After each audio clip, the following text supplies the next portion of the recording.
د ښځینه ډاکټرانو خلاف د اسلامي امارت د واکمنۍ د امر بالمعروف وزارت تازه اقدام.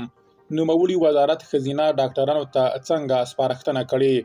بلخوا د ګزمې پر مهال د امر بالمعروف د محتسبانو اخیستل شوي یو انځور څنګه او ولې د خلکو پام ځان ته اړولی؟ بشپړ جزئیات په ویډیو کې تر پایه وګورئ. پاتمنو لیدونکو ستړي مه شئ.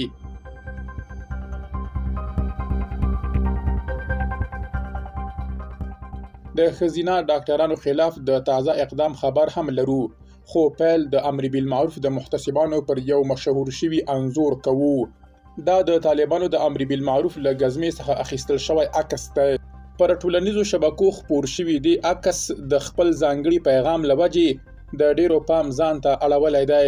د ټولنیزو شبکو یو فعال خالد شینواري لیکلي که خبره د حجاب او شریعت وي، د نجلۍ خو مراعات کړی دی، خو بیا هم ولې په امن نه ده؟ خبره د ایمان او عقیدې ده چې په پټکي او ګیره نشي ترلاسه کېدای.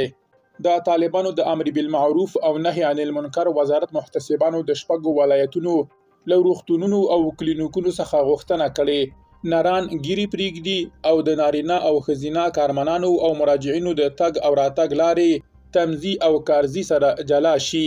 یاد وزارت دا هم ویلي چې د نارینه او ښځینه کارمنانو او مراجعینو د تګ او راتګ لارې او تمځي بیل او ځانګړی کاري چاپیریال دې ورته برابر شي.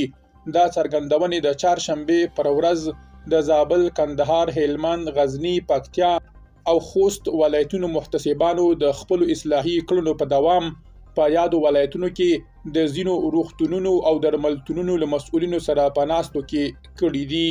درنو لیدونکو له ملتیا مو مننه.